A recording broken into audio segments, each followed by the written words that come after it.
Palaisipan ba tayo dapat nagsisimula? Baby, pakiusap.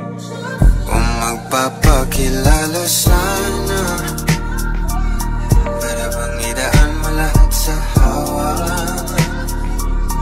Naligaw lang sa atin ang idami ng mga pasikot-sikot sa iyong katawan. Sana lang ay magpadaan.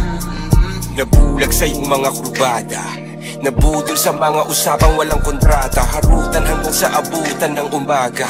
Walang sagot sa katanungan, tayo nga ba aruy? Kung ayaw masaktan, wag nang umasa. Nagbabaka sakali na lang na tsumamba. Mga dasal sa may kapal, sana gumana. Kaso madalas tila ni Satanas sa magkakudyaba. Matagal ko na itong pinapanalangin na ika'y tuluyang mapaibig sa'kin. Ngunit ako'y parang dagan, di na kitang nalawin. Pinaglaruan tapos pinakawalan rin. Tinigay tahimik, isip ay malalim. Hirap lang basahin, tila babaybayin. Sarili kong lingwahe ng pag-ibig ay pag-amin. Ikaw ginawa mo sining ang pagiging sinungaling. Kung magpapakilala sana, para bang idaan mo lahat sa hawakan. Naligaw lang sa atin dami ng mga pasikot-sikot sa iyong katawan. Sana lang ay magpadaan.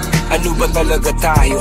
Para lang klaro, kailangan ko malaman kung mahal mo pa ba ako. Naglalaro ka lang ba o nananarantado? Kasi nakita ko kahapon may kasama ka bago. Ayoko nang umasa sa mga usapang malabo. Parang gamo-gamong nadarang at napaso. Dadala at mas lalo lang nawala at naglaho ang mga balak at plano. Nagmukha pa akong gago kaya walang mga pangako. Puro para-paraan, laging telebabad kahit walang tawagan. Araw-araw normalan kasi para pa saan ang mga sumpaan kung wala namang karapatan. Ibig mo maliwanagan, huwag mo sanang diliman. Kapaan parang magkasintahan sa sinihan. Matinding palaisipan sa dami ng pasigot-sigot nagkakasalisihan. Papakilala sana, para bang idaan mo lahat sa hawakan.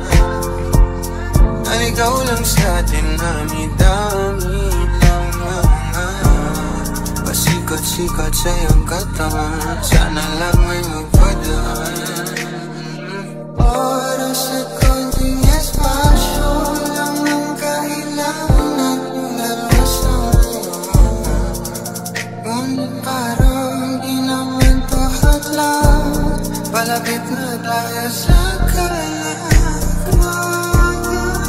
May dalawang magkasintahan sa takas ng bundok. Nagkasundong tapusin ang buhay nilang malungkot. Hindi na masaya sa kama, hanap na ituldok. Usapan ay sabay silang tatalon sa tuktok. Sabi niya, magtiwala ka lang sa'kin, mahal ko. Talon tayo ng sabay, pagbilang ko ng 3. Kaso lang, ang problema, pagkatapos niyang bumilang, siya lang ang tumalon. Si babae nagpaiwan, habang nakatingin sa kanya nakangiti lang. Ngunit biglang nagulat ang babae nang nakitang nakangiti din si lalaki habang pababa siya. Sabay biglang bukanan ng buhalang para kaida. Ngayon sino mas taksil sa dalawa? Sino ang mas tuso? Sino ang mas tanga talaga? Yung lalaki ba na may dalang backup plano? Yung babae na wala siyang balak backupan?